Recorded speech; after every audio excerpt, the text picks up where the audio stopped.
Good evening. I'm happy to welcome those of you who have made it in person, as well as all of those people who are joining us online.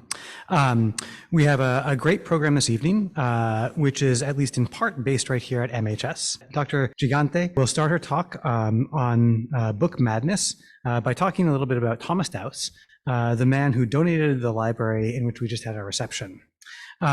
Based in Cambridge in the mid-19th century, Mr. Dowse's gift to the MHS nearly doubled our collection of books when it arrived. We also have a small selection of sort of interesting pieces, two pieces, pulled from that collection that are in the display case here that people are welcome to check out after the program. They include forgeries of Shakespeare and all sorts of excitement. Our speaker tonight, Dr. Denise Gigante, will tell us the story of bibliophiles who shaped intellectual life in America and bring to life the lost world of letters at a time when the Americans were busy assembling the country's major public, university, and society libraries. She is a professor of English at Stanford University, and Book Madness is her fifth book, with two more forthcoming. She attended Yale for undergraduate and received her master's and PhD from Princeton. I'm Gavin Cleespy, the Director of Programs, Exhibitions, and Community Partnerships for the Massachusetts Historical Society. And for anyone who may be new to the Mass Historical Society, I'd like to extend a special welcome. We have been a part of the book collecting world for the past 230 years. We are actually the first historical society in America, dating all the way back to 1791. We maintain a research library with an amazing collection of materials with close to 14 million manuscript pages in our collection. This includes papers and materials from collectors like Thomas Dowse, as well as mothers, soldiers, artists, and activists. We make this collection available to the public for free. We also host a wide variety of programs. We're only able to host programs like these thanks to the support of our members and donors. We hope that everyone will return for programs, whether virtually or in person, and we hope people will also consider joining MHS or making a donation. So without further ado, please join me in welcoming our speaker this evening. So thank you very much to Gavin and to everybody at the MHS. I am thrilled to be back.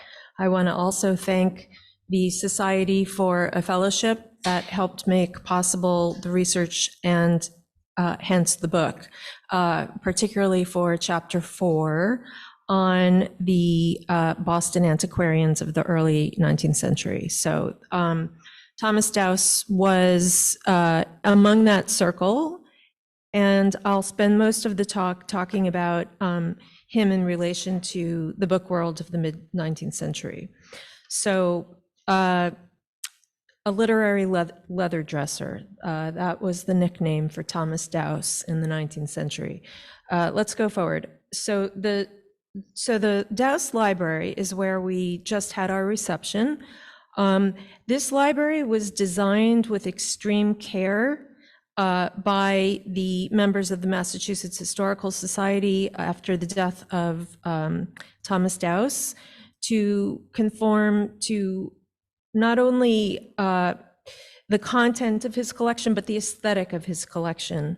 Although it looks gorgeous today, the Massachusetts Historical Society used to be housed at 30 Tremont Street, where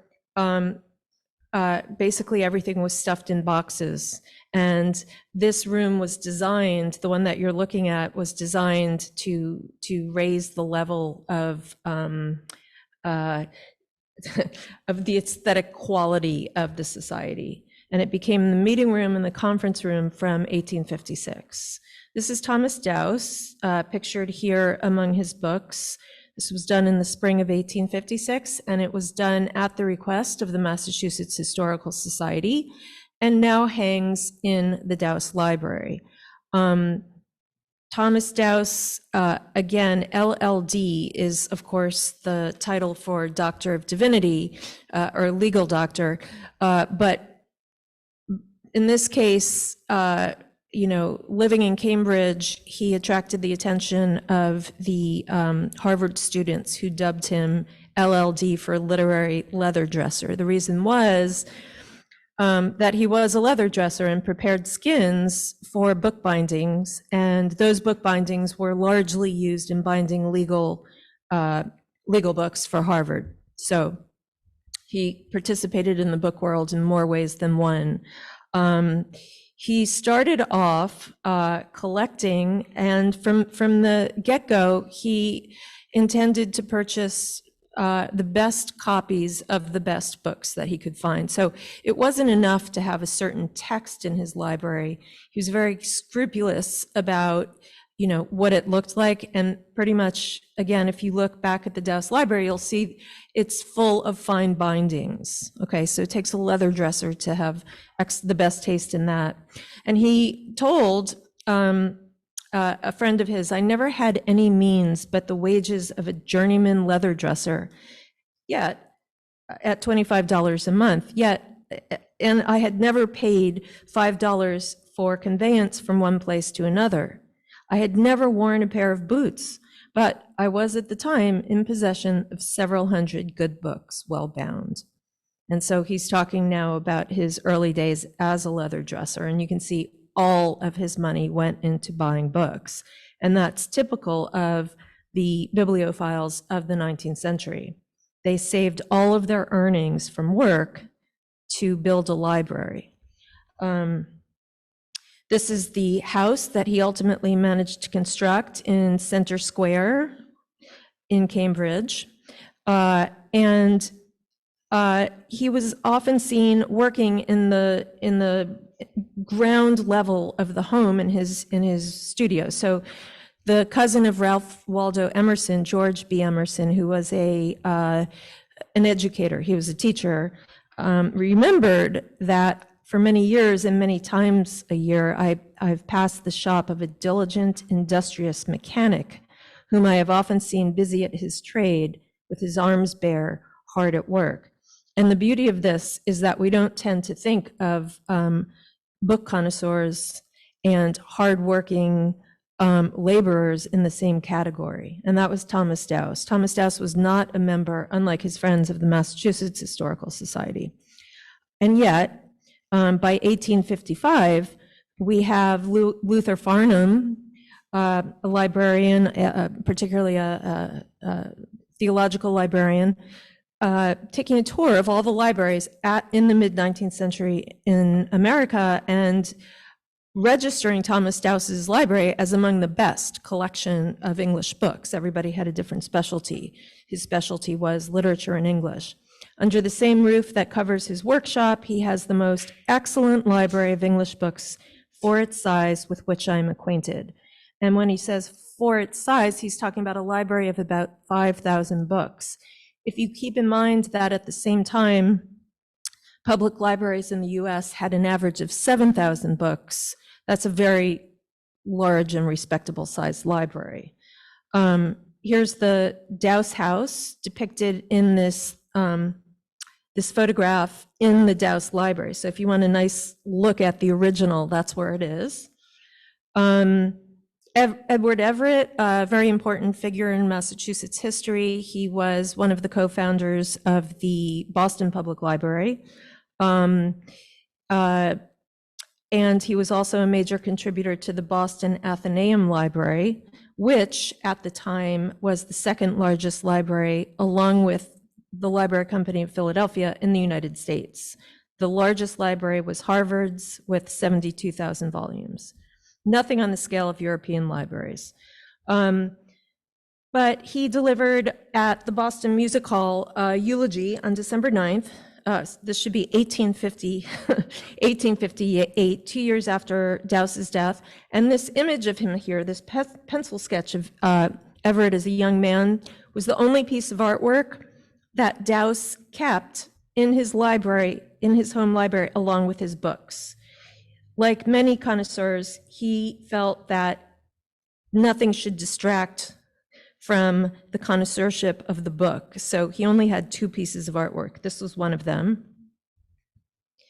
What do we know about Thomas Dowse? Not all that much. He spent most of his life reading, but we do know that as a baby, his home was burned in the Battle of Bunker Hill. His family had to escape. They left and moved to Charleston, Massachusetts. We know that he cast his vote for George Washington as the first president of the United States. We know that he died on Election Day, 1856, when James Buchanan triumphed over John Fremont as President of the United States, as 15th President of the United States. Of course, at the time, the Democratic Party and the Republican Party were swapped in terms of ideologies. The Democratic Party was pro-slavery. The Republican Party was anti-slavery. We know that Thomas Dowse built this monument to himself in the Mount Auburn Cemetery, which on the Cambridge side of the Mount Auburn Cemetery. We'll come back to that. And we know that he left his marvelous collection to the Massachusetts Historical Society. We also know that when he was a young man, he fell out of an apple tree. This seems to be the one major event of his life. He was about 5 or 6. He fell out of an apple tree, and this left him lamed. And so he could stand after that, but he really couldn't walk around easily. And he identified with the Scottish novelist Sir Walter Scott, whose bust was the other piece of artwork in Dowse's library. And he said, "Lameness drove us both to books, him to making them and me to reading them." So Dowse had to spend, I don't know how long in bed, but he also developed a rheumatic fever, I think, at the same time. And that was really what got him reading. And the habit stuck for the rest of his life. He was part also of a circle of book lovers. So antiquarians, bibliomaniacs, librarians, and members of the Massachusetts Historical Society. And among them, in my book, George Livermore, Charles Dean, very active members of the Massachusetts Historical Society, but also in creating libraries at Harvard, at the Boston Athenaeum, which was at the time more or less the Boston Public, and other things. Alexander Crowninshield and, sorry, this should be Edward Crowninshield and Alexander Young, and the bookseller Henry Stevens Jr. Here is an image of the centerpiece of my book, Charles Lamb, who was a bibliophile himself and who was very, very popular in the United States in the mid-19th century. In fact, he was probably the most, he was the patron saint of all book collectors. Charles Dean loved him, George Livermore loved him, and they obtained original copies of books that Charles Lamb had owned and written about, the original copies, and that was a big deal for them. So to that degree, they were bibliophiles as well as bibliomaniacs. The difference being one is a sort of pathologized version, dramatized version of the other.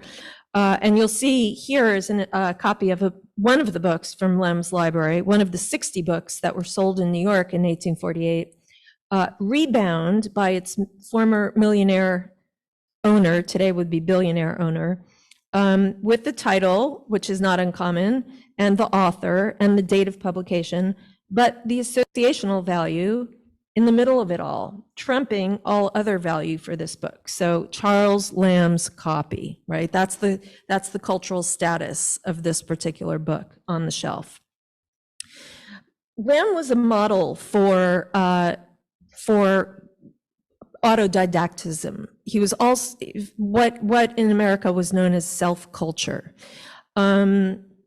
He worked, a full-time job. He worked in an accounting house, and he spent his evenings with his books, writing about his books, reading, writing essays.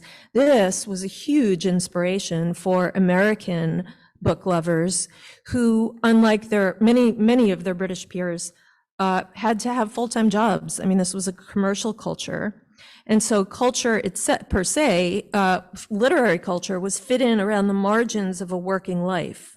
What did this mean? This means that people saved their money to buy books. It means that they communicated with each other out of working hours through books.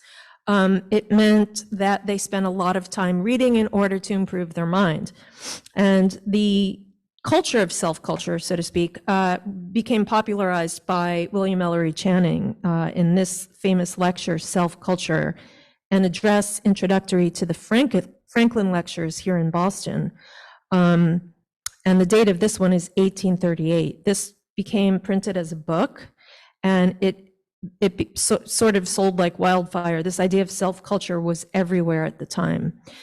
The Franklin lectures were based on, of course, the ultimate model of self-culture, Benjamin Franklin, right? So let me go back to self-culture in a moment.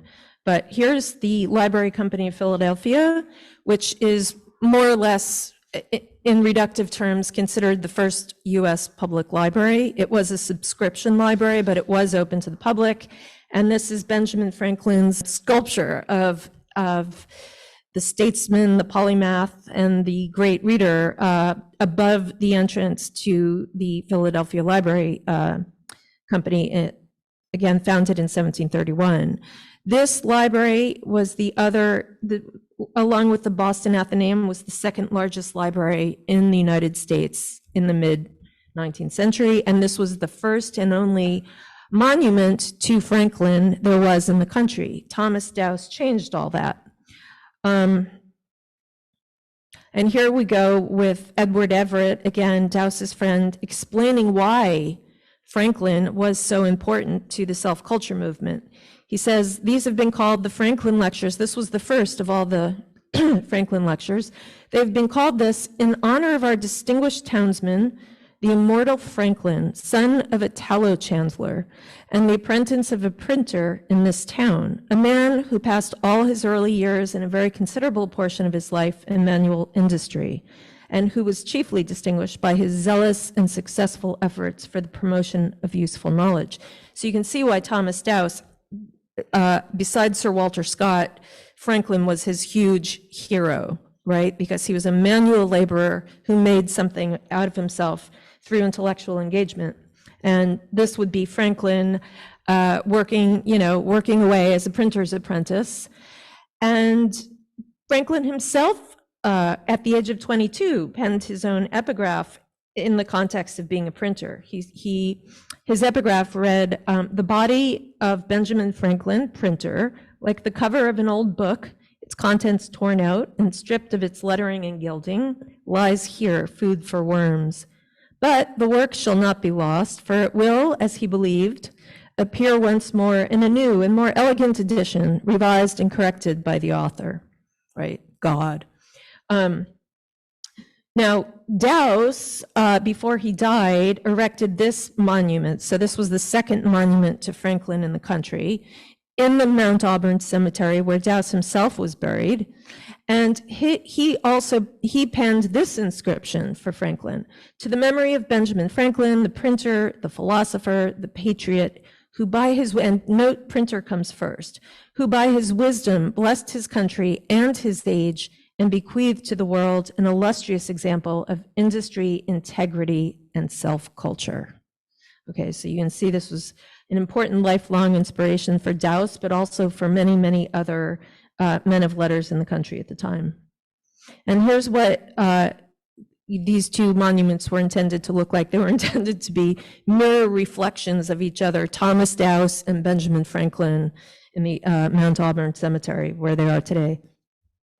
You can also see that Benjamin Franklin looms over one of the bookcases in the Dowse Library, a bust of Franklin. And you can also see that there's a miniature of the cenotaph, that the obelisk that was erected at the Mount Auburn Cemetery there on the right. Okay. Now, how did his books get here? Why did they come here when he wasn't a member?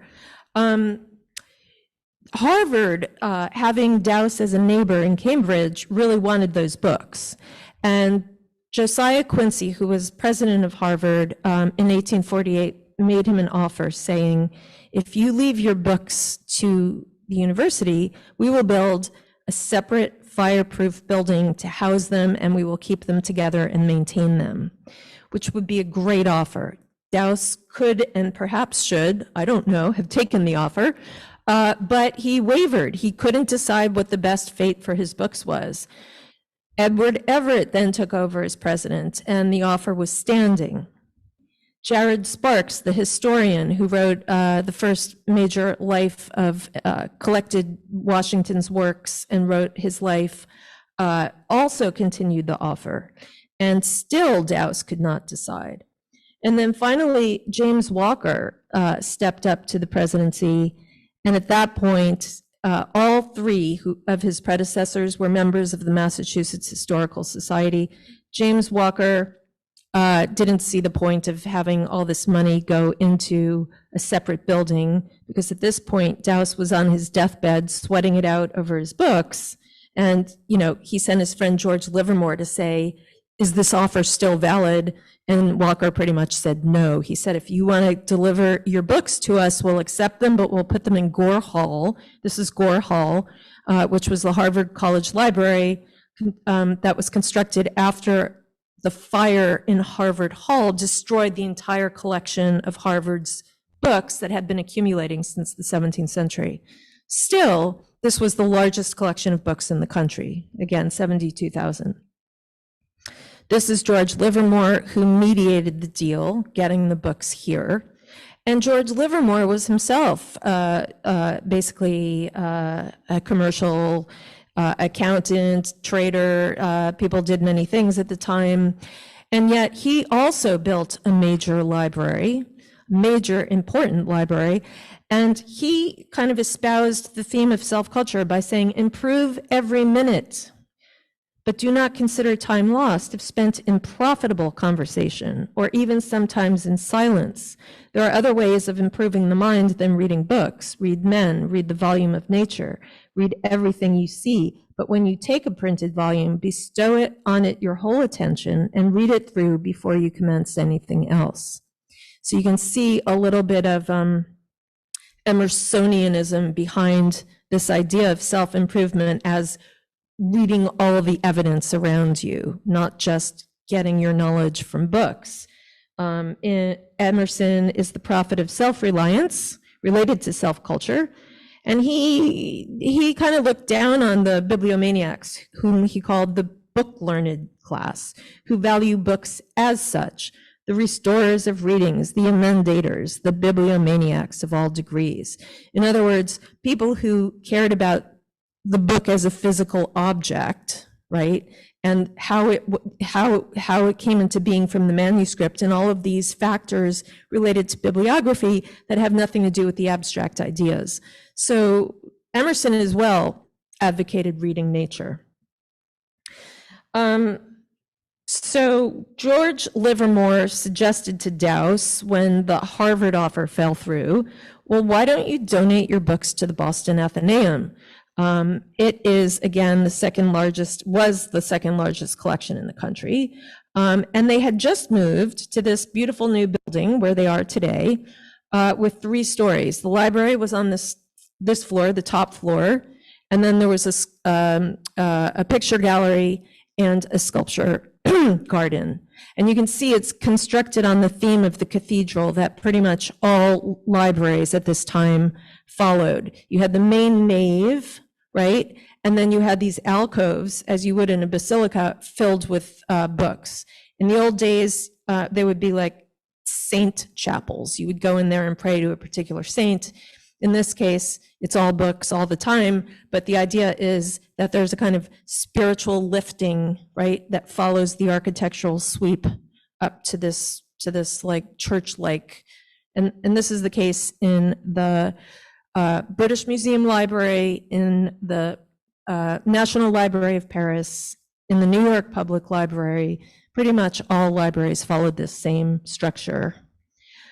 But so Dowse didn't want to do that for whatever reason, and he offered his library to George Livermore, who was his best friend. And Livermore said, no, I could never take a gift of that magnitude. Why don't you donate it to the Massachusetts Historical Society? And so after the annual Strawberry Festival in Cambridge at Livermore's house, Dowse decided to do that. And the then president of the society, Robert Winthrop, said, Cambridge strawberries have ever since had a peculiar flavor for us, because they were connected in the minds with the invitation to the Strawberry Festival and Dowse's great decision. Again, this is a rendering, which you can see the original in the Dowse Library. It's up now. of what it looked like when it first opened. And this table is the original table. And this is intended as the central meeting room of the society. Now there are other rooms. There's this room, there's the library separately, but this was it at the time. And this library was originally constructed on Tremont Street, and then they moved pretty much the whole thing, the bookshelves, they redid the ceiling to the place where it is now. They also cataloged it, Livermore cataloged it, the catalog of a private library of Thomas Dowse. And I suppose what I really want to do is ask the question, though, of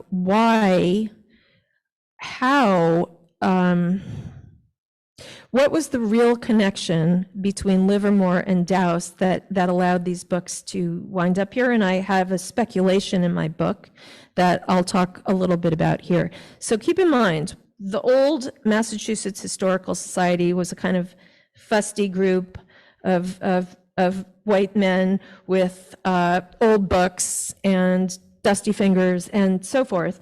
And this is the description of the library by from Lewis Tucker's bicentenary history of the society. But this is quoting from a current member, George E. Ellis. And he says that the society was stuffed to bursting with books, newspapers, pamphlets, documents, portraits, and historical bric-a-brac. The librarian and cabinet keeper found it necessary to use even the hallways for storage as they shuffled materials from room to room in an effort to organize the expanding collection. The quarters were not only dingy, he says, but they gave off a musty odor due to the many natural curiosities, plants, insects, birds, supposed to be in a state of preservation, but which either from neglect or from their succumbing to the law of things earthly were disintegrating among the old books and papers. So that was the state of the society before the Dowse Library.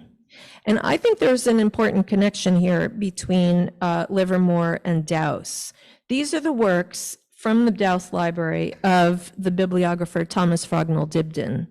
The name may mean nothing to you, but he was a really important figure in transforming the field of bibliography, or writing about books, from just listing the material qualities of books, as you might see in a regular theme bibliography or something, to giving it a more personal touch, writing about books from the perspective of a reader and a book lover. And Dibden was a sort of pioneer in that. And you can just see from his list of books here. So the specimen of a British library, 1808, is a straight bibliography, descriptive bibliography. But then Bibliomania, first published in 1809, and then 1811, 1842, we'll talk about this, really kind of popularized the craze for book collecting among a middle-class audience, right? Aristocrats had always collected books as they collected artwork, but this became a very popular form of connoisseurship that upper middle-class people could afford for the first time. And then we go down the list and you see how it becomes bibliography, a poem, a dialogue in the bibliographical Decameron, an bibliographical antiquarian and picturesque tour in France and Germany, reminiscences of a literary life, or a sort of bibliographical autobiography. So these were all really inventive ways of going about bibliography that later bibliographers, or say book journalists, would inherit. And this is the first edition of the Bibliomania, the Book Madness, with the book fool on the title page. Who is the book fool? The book fool is, this is a detail from Albrecht Dürer's wood engraving of the book fool who has a duster. So the book fool loves handling his books, dusting them, caring for them, poring over them, but not reading them. He doesn't know what's in them. And we have to remember this is a medieval book fool, and there would have been nothing in the Vulgate or in English. This would have been a library of Latin books, right? Even the sort of Greek classics hadn't been rediscovered. So the Book Fool is one of a collection of fools from the medieval book Ship of Fools by Sebastian Brandt, Das Narrenschiff, which was translated into Latin in 1497, and then into English by Alexander Barclay, excuse the typo, in 1509. This matters because on the title page, oh, and here's the Book Fool as a water stamp, watermark. Paper manufacturers borrowed this emblem, this idea of the Book Fool, because they were connected with book connecting also in the very material sense. They made the paper for books. And so in order to, instead of having like a logo or a name, they used, this was the earliest watermark for paper. And of course, the word foolscap, which was a folio-sized piece of paper, also came from the Book Fool. Now, it's important why I mentioned all that about the translators and so forth, because when we quote the Book Fool on the title page of Dibden's Bibliomania, he says, to modernize, "Still I am busy books assembling, for to have plenty it is a pleasant thing in my conceit, and to have them I in hand, but what they mean I do not understand." But he doesn't quote Dibden, that is, doesn't quote the author, he doesn't quote the translator, or anyone who has anything to do with the literary making of the book. He quotes the printer and calls it Pinson's Ship of Fools. And he points out that this is the 1509 edition. Only a bibliographer would care about that. So there's a very tongue-in-cheek way that Dibden went about transforming the field of bibliography. This is Pinson. He was a printer to Henry VII and Henry VIII. He was the inventor also of Roman type, which is what we read today, as opposed to black letter, which you can see here, Book Madness printed in black letter. This is the second edition from 1811, where Book Madness changes from a pathology, the history, symptoms, and cure of this fatal disease, into a romance, a bibliographical romance. So it becomes a story, a quest after the sacred volume, after the desired and longed for volume becomes the holy grail of the book collector's quest. Books are across the page, and you have now no longer a Book Fool, but the interior of the Bodleian Library in Oxford. And then this last edition is 1842, and now we don't see any books on the title page. It becomes a pure romance, right, with figures from romance. And the books have been updated to look really quite fancy as well. So, you know, taking bibliography in this direction lessens the quality of the Book Fool and heightens the quality of the collector himself as a visionary or a sort of a knight errant looking for the ideal book, okay? When George Livermore visited England in 1848 for the first and only time, Dibden, he met Dibden. He had collected a large Dibden collection himself, very much like Dowse, and Dibden provided him an introduction to this library. It was the library of George John Earl Spencer, the first president of the Roxburgh Club at Althorpe, his country estate. And this is the book whose sale in 1812 spurred the formation of the Roxburgh Club as the first club of book collectors, of book connoisseurs. This became the most expensive book in the world when it was sold, and it remained the most expensive book in the world for the next 60 years. George Livermore, like a true romance hero, was on a quest to find it. So Dibden helped him get to Althorpe, where it sat in the library.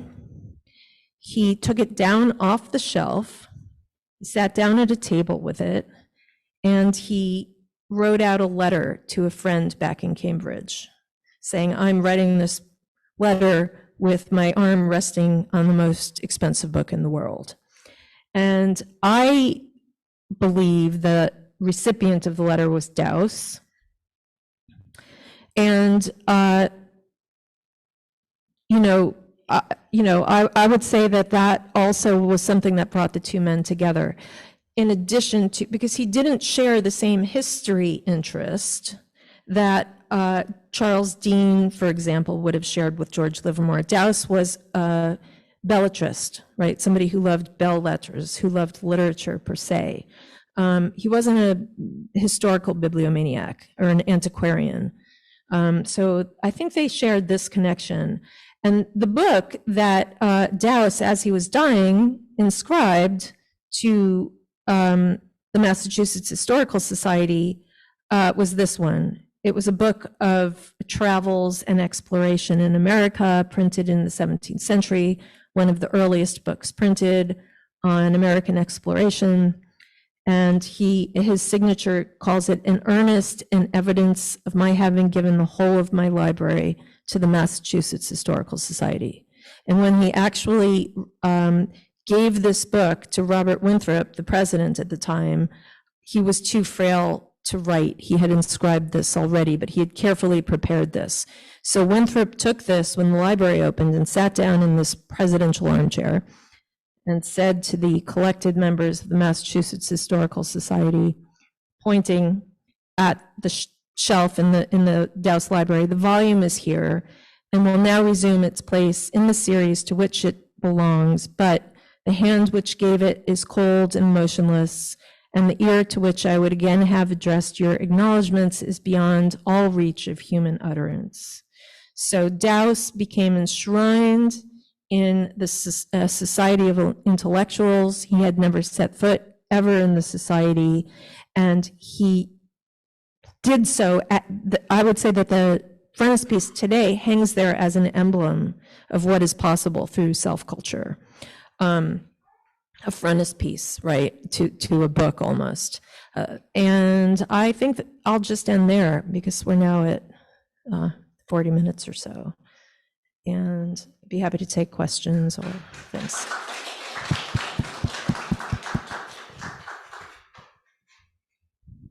So we're happy to take questions from the audience. I would point out that George Livermore also has another piece of fame in the MHS history, in that he was also responsible for bringing the pen that Abraham Lincoln used to sign the Emancipation Proclamation, and that being delivered to MHS, which is within our walls here.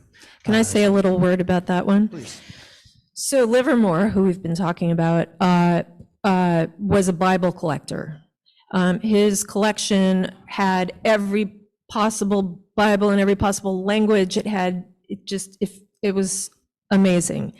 And he owned, at the time, the only known copy of what was called the Soldier's Pocket Bible.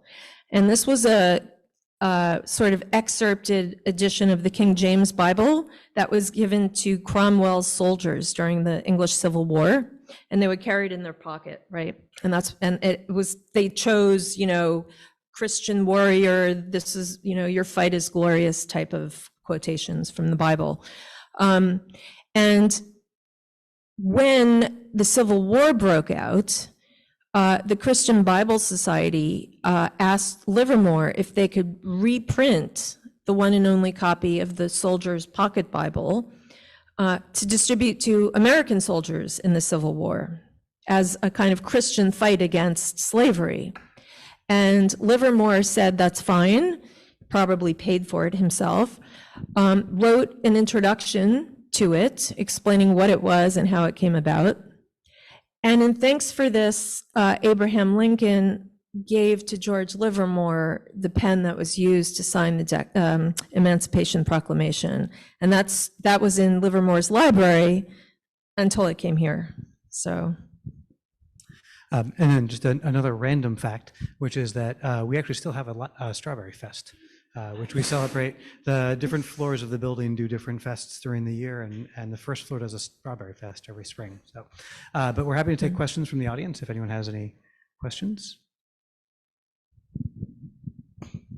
Thanks so much. As an MHS staffer, I spend a lot of time in the Dowse Library, and thanks for illuminating the man behind creating it. I wondered, because there's still book collecting competitions today, are there any 19th century strategies, tips, or tricks that collectors can use? Is it about knowing the right dealers, or what genre is hot? What can we learn from them? You know, that's funny. That's the second time I've been posed that question. First time was a member of the American Antiquarian Society, actually. You know, okay, so there have been phases in the history of book collecting. If you think about the 18th century going backward, it was the aristocratic model of book collecting like fine art for the large walls, right, of the great estate. So collecting all books and collecting old books as if they were paperbacks, and collecting as many of them as possible and almost indiscriminately. The idea was to have more. So there wasn't really a kind of individual taste at work. It was like the family library, a big library, an expensive library, a great library, okay? In the early part of the 19th century, book collecting shifted more toward the middle classes. And so people found all of these great libraries suddenly up on auction and would go and snap up collections of old books. And so between 1800 and, 1830, all of these independent libraries got built, right? Snapping up the largest of the large collections into individual units that ultimately would then be donated to institutional libraries like the Bodleian or what have you. Named collections of books were built this way. But then the supply dried up, prices rose, and around the 1830s and 1840s, American collectors came into the picture. And they started collecting mainly old books about American history. So again, this is the place where it was happening. Henry Stevens, who I mentioned, was one of the booksellers who provided a huge amount of those books from the old world, from England. Again, travel and exploration here, early printed books about America, and then of course the Holy Grail for early American collectors of this genre was the Bay Psalm book. This is known as the first book in British North America, printed here, 1642. It was used so heavily because it contained this. It was the songbook, right, of the colony, that only 10 copies survived. Livermore, 10 total, and so every collector wanted this book. Livermore had 2. He had a perfect copy, which means a complete copy, and an incomplete copy. The incomplete copy, Henry Stevens ultimately, I'm getting to the end of this answer.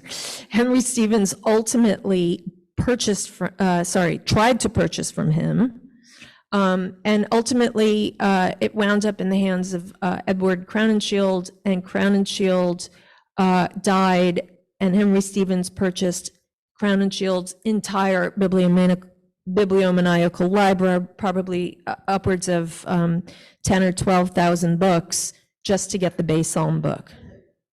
And so, that tells you something about the fetishization of American collecting in the mid-19th century. And then after that, things became narrowed even more, because now all of those old books had been collected, more or less, and were in institutions like the Massachusetts Historical Society.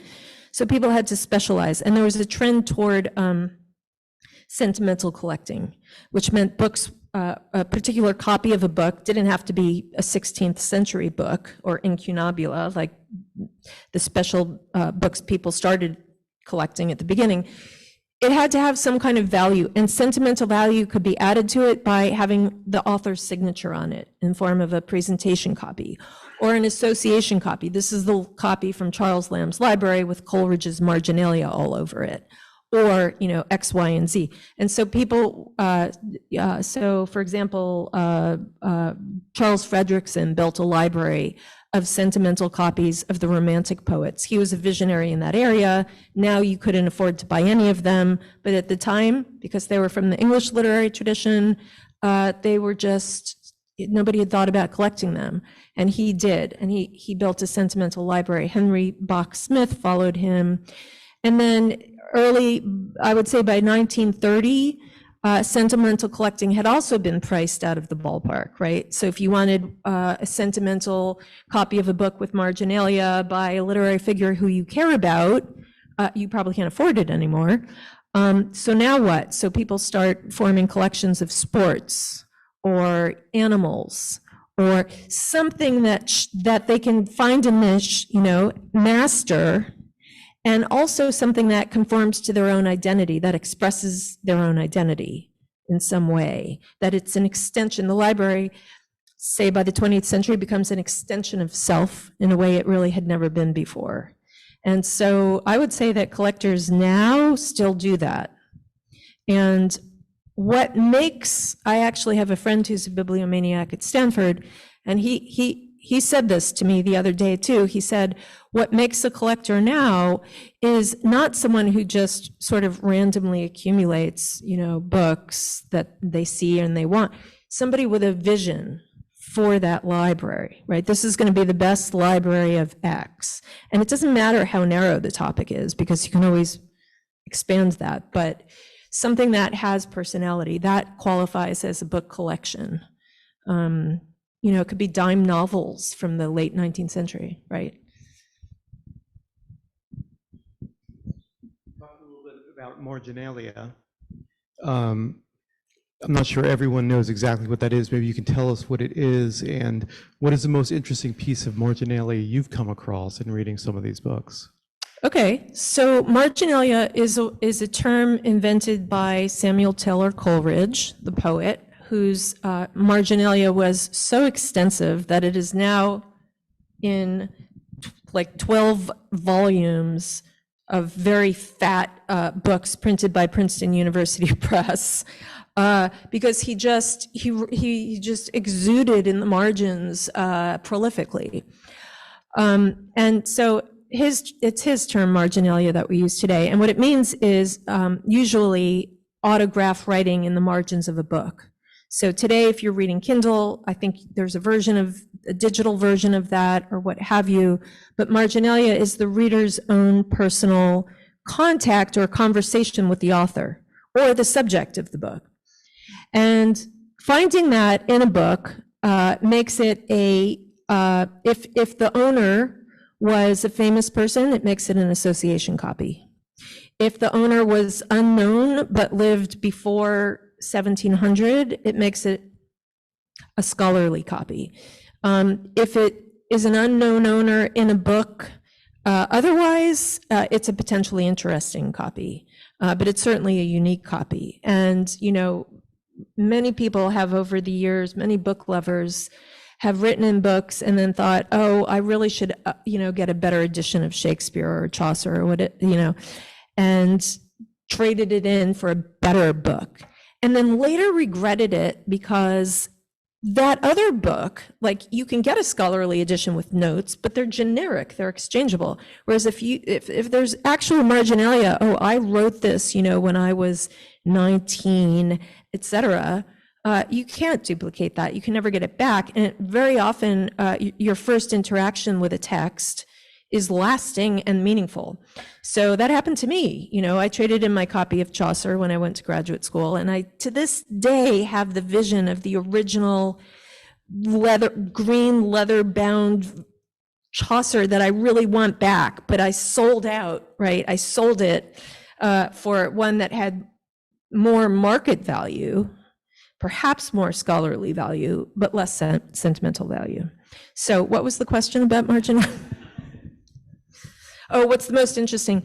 I don't know. You know, Coleridge is really interesting with his marginalia. I love so much of what he has left in books, but I also particularly love his little notes to Charles Lamb. So, I shall die soon, Charles, and then you won't mind that I have bescribbled your book, these dramatic, it wasn't the only one that he did like that, but I would say that's up there. Yeah. So just one question. Thomas Dowse, when he donated his collection to MHS, as I understand, wanted it to remain available to the public. Was that true with most of the book collectors, that they wanted their collections to be available to the public, or was that unusual? Mm-hmm. So I would say that Thomas Dowse didn't really care about having his books available to the public. It was George Livermore that implanted in Dowse the idea that he should have his books available for public purposes. Because Dowse was a very private person. He didn't leave any records of his conversation, of participation in any societies. He was kind of a hermit. He interacted with Livermore and a couple of others who were serious about books, but he wasn't in any degree a public person. George Livermore was a very public person. He found it crucial to the development of American culture and self-consciousness that libraries were available to more people. He worked ruthlessly to build the library of the Boston Athenaeum. He was, again, a motivational force in getting George Washington's library to the Boston Athenaeum. I write about this in the book, where the association copies from Washington's study at Mount Vernon were about to be sold, to the British Museum, and Livermore and some other Bostonians stepped in and said, no, this must remain here, and they're at the Boston Athenaeum.